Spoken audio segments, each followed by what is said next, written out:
Hey YouTube, how you guys doing? Jared Fuller here. I know it's late getting this video update. I usually do the video updates during the morning or the afternoon hours every Sunday, but I was very busy all day on Sunday, and it's officially Monday morning. I was out at my Grandpa Fuller's about 2 hours ago. He made some chili, and he called me up on the house phone and wanted me to come out and get some. So I went over there and visited for a little while, came back home, and here I am now. But earlier I took my brother and his girlfriend down to East Lansing to pick up her son. Then we went to a place in East Lansing called the Pizza House, which is just right across the road from the MSU campus on Hagedorn Road, and they had really good pizza. The ambiance was great. The waitresses were even greater. It's a nice place. I didn't know it was there. They've been there since 1986. As long as I've been alive, I guess I just never noticed, and it was pretty good.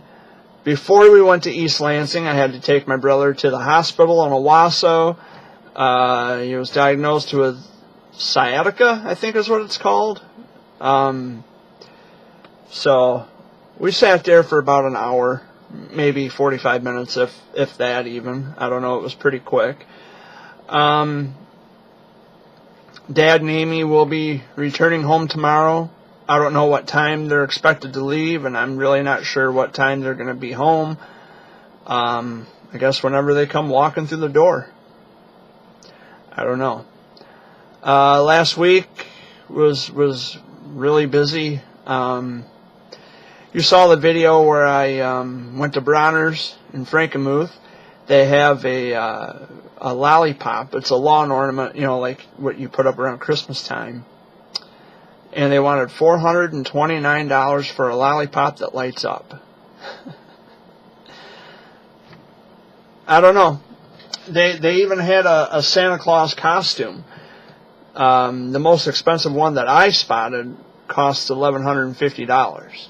So, Bronner's is a tourist attraction. It's the world's largest Christmas store. We have visitors from all over the world, as far away as, I think, Germany and Switzerland, and just all different countries and provinces, territories, things like that. They all come to Frankenmuth. Bronner's is a tourist attraction, and they're pricey, but that's why it's a tourist attraction. People come from all over the world, and I'm sure there's been a lot of currency of all kinds coming in and out of those doors. Bronner's has been there for as long as I can remember. And they just recently opened up a water park next to Bronner's called Splash Village. It's been there for a while now. I've been going on joyrides. I went to Saginaw and Flint and Bay City, and I've been to, I think, Midland. I've been all over the place. But I'm keeping busy, and I was at the Fish Fry last week, or this past Friday. I went over to Family Tavern and enjoyed their fish fry. There's a few things going on. My anxiety and stress has been on the increase. I'm thinking that I'm going to have to set up a doctor appointment very soon and see what I can do about that. I do a good job at hiding things that bother me, and I don't know. I just don't like to burden people with my problems. I just don't talk to anybody, and a lot of things do bother me, but I work through it as best as I can. But lately, my stress and anxiety is really just not good. I don't know if any of you had this feeling if you deal with stress and anxiety, but when I deal with anxiety, it feels like my heart is falling into my stomach. It's like a downward, just not a good feeling. I don't know how to describe it. It's like a draft of, from your chest down to your stomach. And when that happens to me, I start getting dizzy and lightheaded, and but I just don't tell anybody. I just look around frantically, pretending like it's my eyes get real big, and I just kind of, look around. Oh my goodness, I am tired. It is, I could tell you what time it is right now. It's 1:45 in the morning, and yeah, I'm tired. But other than that, other than the stress and anxiety, I'm doing okay. I think it's manageable. I've been going to my brother Wayne's house. I was there a couple times over the weekend, and matter of fact, when I went to Frankenmuth, I went up to Saginaw to my brother Wayne's, and I had found some long-lost relatives I haven't spoken to in about 13 or 14 years. So it was nice to see her again, and just yesterday, I think it was. Yeah, it was yesterday. Well, it's officially Monday now, so Saturday. I talked to one of my cousins that I haven't seen in about the same amount of time, 13, 14 years. I used to go to the Davis family reunions. I haven't been to a family reunion, the Davis reunion, since my Grandma Perkins died, because Grandma Perkins, her maiden name was Davis. She was the matriarch of the family, and when she passed away, a good bulk of the family just stopped showing up at the reunions. And I figured, well, this might help ease my anxiety and stress a little bit. So I'm going to try to, get in touch with some relatives I haven't spoken to in years. So, and I did, and it was nice. It kind of helped a little bit. It kind of gave me a little boost, a boost of positive energy, of course. I had delivered a bird shirt to a cancer warrior, a little boy named Grant Hopkins. His Facebook page is called Prayer Warriors for Grant Hopkins. And I'm still currently working on the fundraiser for Buddy Boy from New Lothrop. The last check, I got a text message from one of my friends who is an advocate. And she says that everything came back clear on Buddy's scan. Well, clear as in no tumor progression or anything like that, which is obviously an absolutely wonderful news. So hopefully, things work out for him. And I'm always rooting for all kids with cancer of any kind to get better. I always want that to happen. I want cures for this stuff. And speaking of the cancer warriors, I just kind of wanted to talk about that a little bit. Why I'm stressed, and a lot of it has to do with the unfair treatment that I had received from people that I've helped, including the parents of the cancer warriors. It's just it was just unfair treatment. It's unfair advantage. To me, that I would be so kind and generous as to help people, and they have the nerve and the willingness to stick a knife in my back. And it hurts, because I connected with those people on a personal level.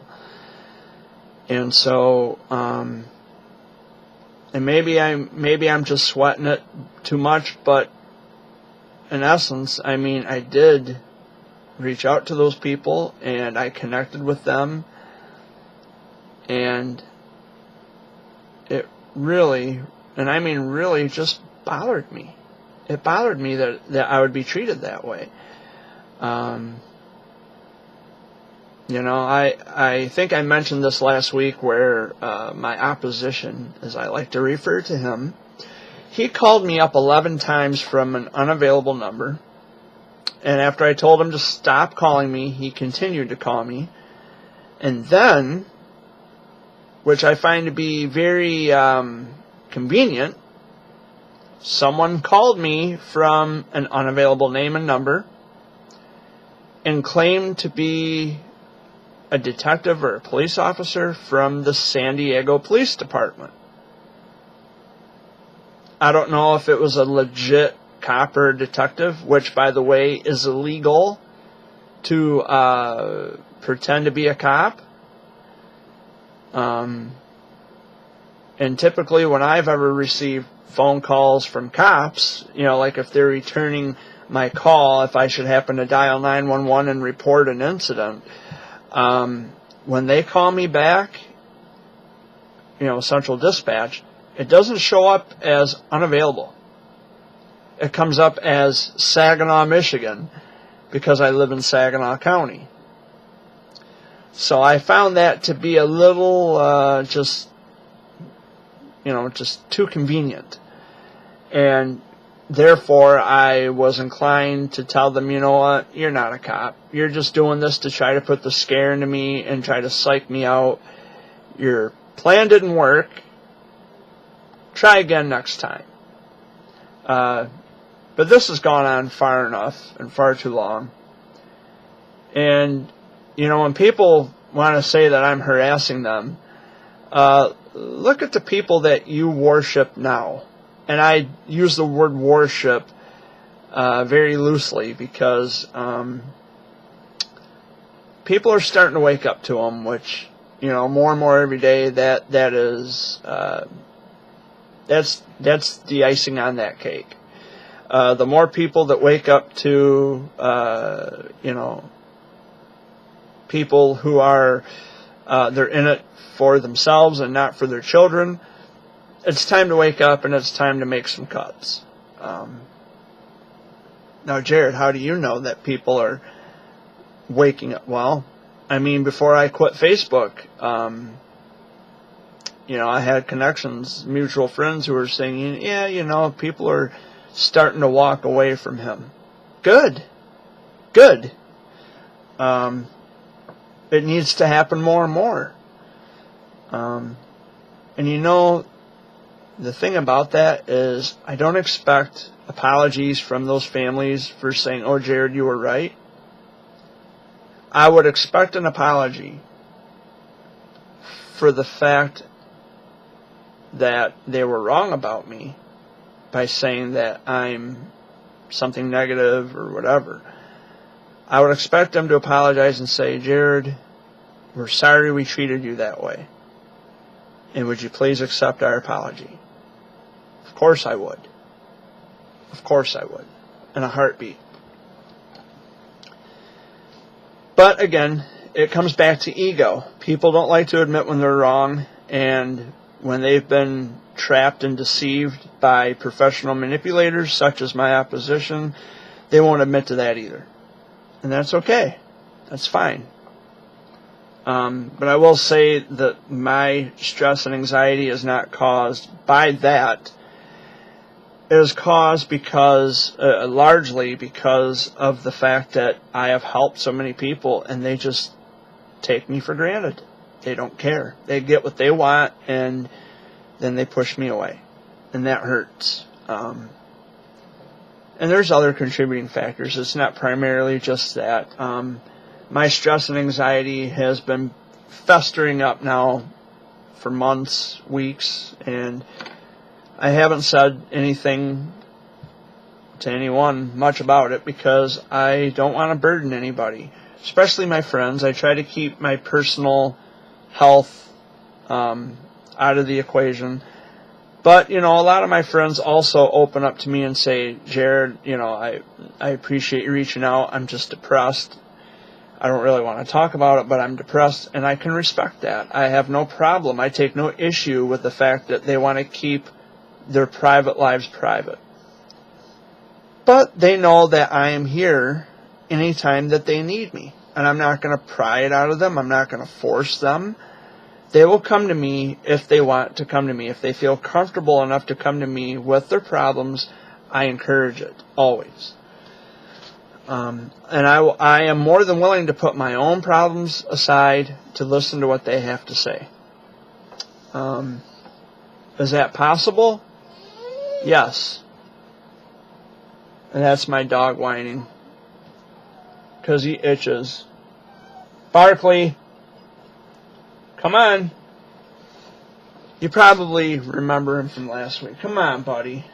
I know, you have an itch. You want to be in on the video too, I know. But other than that, you guys, I'm doing okay.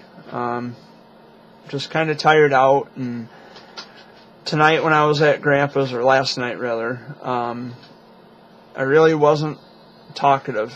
And I think Grandpa kind of sensed that.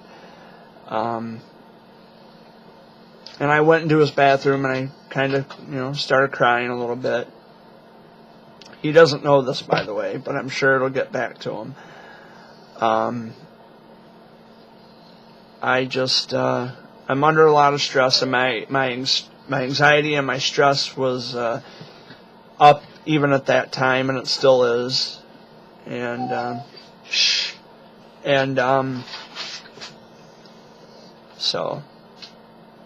But I'll be okay. I'm thinking I'm going to have to set up an appointment with my family doctor and get put on some kind of a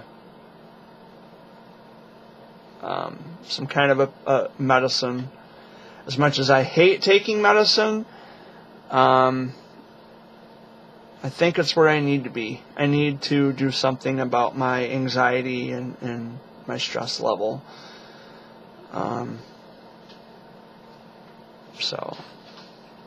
But other than that, guys, I'm doing okay. Really not much else to talk about. I'm sad that things turned out the way they did. And I hope those parents who are watching this, who turned me away, blocked me, banned me, whatever, deleted me when I was on Facebook, and even my dad, too. I mean, they're taking this out on my dad, and my dad had nothing to do with any of this. Although, rumor is that my dad and I are the same people, which is, again, not true. But I want to say this to the parents of these cancer kids who turned me away. And that is, I always loved you, I always believed in you, and I always will. And my door is always open to you anytime you want to come back, and we can have a civilized adult conversation. And if you want to talk about why I don't get along with certain other people, you want to bring that to my attention, that's, we can talk about that too. It's not a problem. I don't have a problem talking about that. But don't get mad. Don't get mad at me when I tell you the truth. Because it is what it is. But anyway, guys, and I know I'm cutting this really short, but it's late and I'm getting tired. It's 1 o'clock in the morning, and I really need to get some sleep and await Dad and Amy's return tomorrow. Come on, Barkley, stop it. Stop! Darn dog. But anyway, I'm doing okay. Just have some issues I need to work through, and I appreciate those of you who text me and email me and keep in touch. I appreciate it, and I love talking to you, and let's keep the communication going. But anyway, I'm off to bed. And this dog doesn't stop. Anyway, I'm going to get ready for bed. I love you guys with all my heart. Never forget it. Much love. Peace out from Michigan. Good night.